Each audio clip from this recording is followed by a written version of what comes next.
अस्सलाम वालेकुम वरहमतुल्लाहि वबरकातुहू। कैसे प्यारे बच्चों, आप सभी ठीक है जी। मेरा नाम अख्तर अली हाशमी है और मैं Hasan education institute of health sciences के प्लेटफॉर्म से आप सब लोगों के लिए हाजिर हूँ।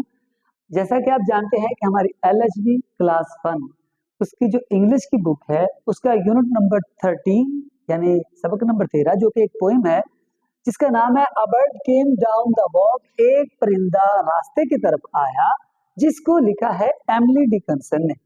एमिली डिकन्सन जो है हमारे पास एक शायरा है, पोएटेस है, जिसने ये नज़म लिखी है।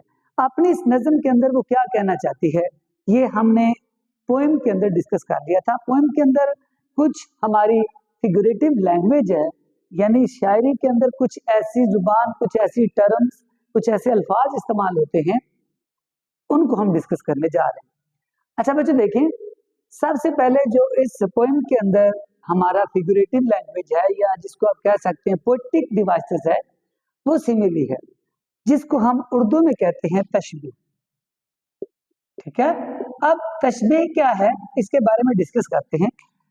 सिमिली जो होती है वो दो डिफरेंट चीजों को आपस में कंपेयर करवाती है, लाइक और एज के अल्फाज का इस्तेमाल करते हुए।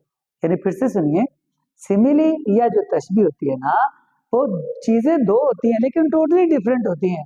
हमने सिमिली लगाकर उनको आपस में कंपेयर करना होता है, लेकिन फर्क यह है कि उसके अंदर लाइक यानी की तरह और एज यानी जैसा, इन दो अल्फाज की मदद से हम उन दो डिफरेंट चीजों को कंपेयर करते हैं। कैसे?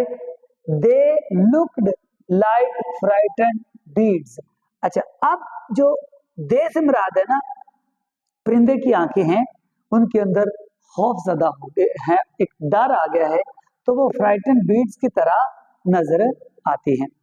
या मैं यूं कह सकता हूं कि you are like a horse, आप एक घोड़े की तरह हो। यानी एक बच्चा तेज दौड़ता है तो हम उसको कंपेयर कर रहे हैं घोड़े से। अलग इंसान और घोड़ा टोटली तौर पर डिफरेंट चीजें हैं, लेकिन उनके अंदर जो तशबीह तेज चलने की वजह से, दौड़ने की वजह से दी जा रही है, वो की तरह है, जो कि आपकी सिमिली कहलाती है।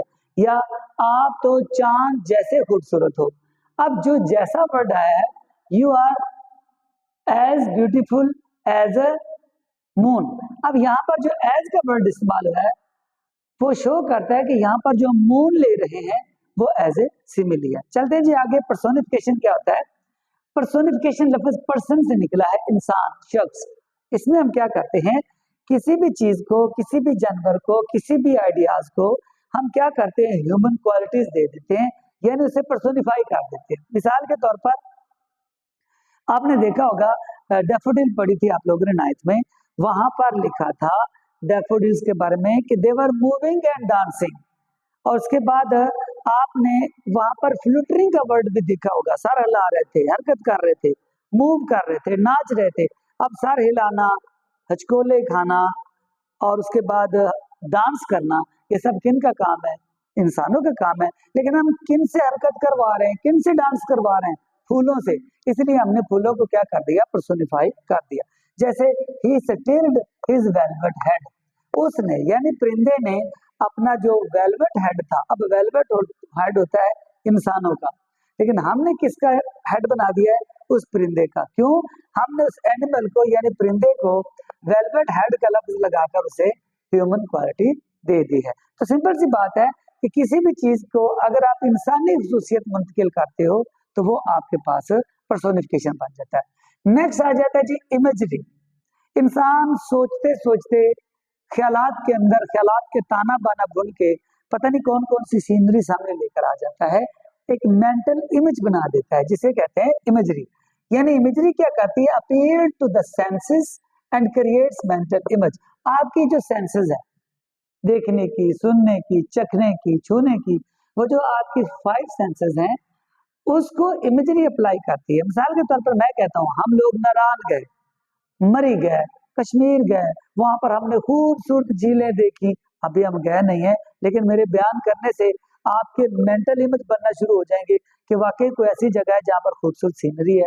तो इस चीज को हम कहते हैं इमेजरी। जैसे he bit an angel worm in halves and ate the fellow raw।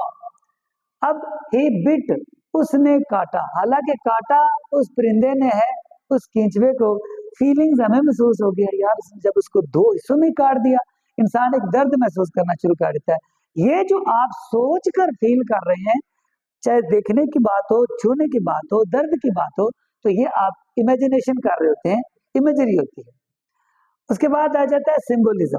अब सिंबोलिज्म क्या होता है? एन ऑब्जेक्ट और situation represent something beyond it's literal meaning. अब मिसाल के तौर पर मैं यहाँ पे बयान करता हूँ व्हाइट कलर। अब आप कहोगे सर व्हाइट कलर तो उसका मतलब है व्हाइट कलर है, लेकिन क्या है, ये शो कर रहा है अमन को। अब जो लफ्ज अमन है, सुलह है, वो तो फूल का लिटरल मीनिंग है ही नहीं है। लेकिन आप देख सकते हैं रेड है, red colour is for bravery. अब बहादुरी और रेड कलर दोनों का बात ही नहीं मिल रही, लेकिन जो रेड कलर है उसका माने लिटरल मीनिंग से क्या होगा, दूर होगा। ठीक है। अब काला लिबास पहन ले, एक शख्स ने काला लिबास पहना होगा, अब यहाँ पर मौत का लफ्ज तो नहीं है ना, नुकसान का लफ्ज तो नहीं है ना, लेकिन काला लिबास सिंबल है जो कि black colour is associated with death, के एसोसिएटेड डेथ के साथ है। अब काले लिबास को हमने एसोसिएट किया है मौत के साथ, तो इसका मतलब है काले लिबास का ये जो लिटरल मीनिंग है वो कुछ और है, लेकिन हमने एसोसिएट इसको किसी और के साथ किया।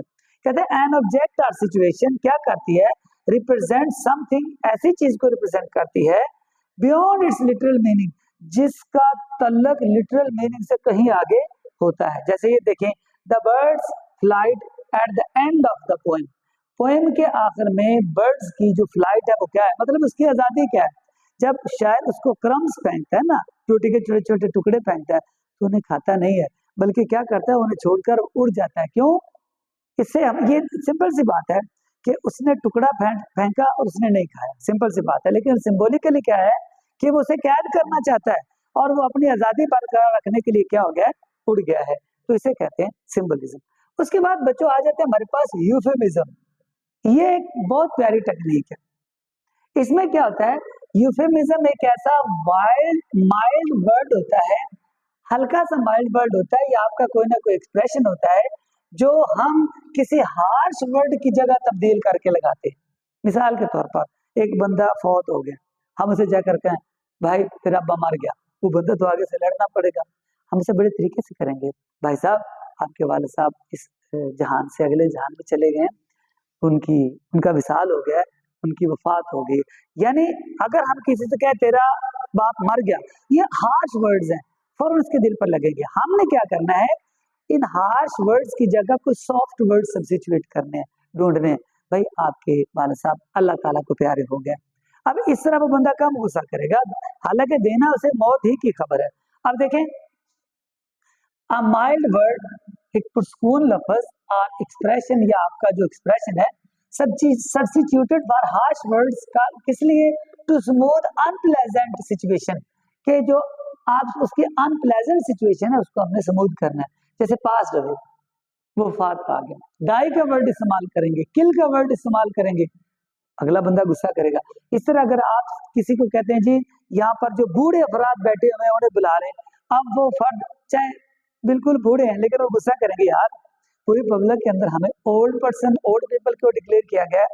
उनके इन जज्बात को स्मूथ करने के लिए, सॉफ्ट करने के लिए हम वर्ड इस्तेमाल करते हैं सीनियर सिटीजन। अब वो साथ स्माइल भी करेंगे और आपकी बात भी सुन लेंगे। लो जी यहाँ पर जो सीनियर सिटीजन का ग्रुप बैठा हुआ है उन्हें बुलाया जाए, वो फौरन आ जाएंगे, मुस्कुराते हुए आ जाएंगे, बनिस्बत ये कि आप कहे तमाम बुढ़े लोगों को इधर लेकर आओ, ऐसा नहीं होगा। तो पता चला कि लोगों के जज्बात को सॉफ्ट करने के लिए, उनको स्मूथ करने के लिए आप यूफेमिज्म का इस्तेमाल करते हैं।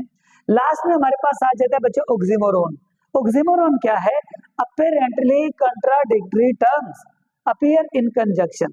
बज़ाहिर जो है वो चीजें कंट्राडिक्टरी हैं, लेकिन बात को समझाने के लिए हम उनको क्या कर देते हैं, जोड़ देते हैं। जैसे कि पिछले लेक्चर में जक्सापोजिशन के बारे में बताया, जैसे ये देखें बिटर स्वीट।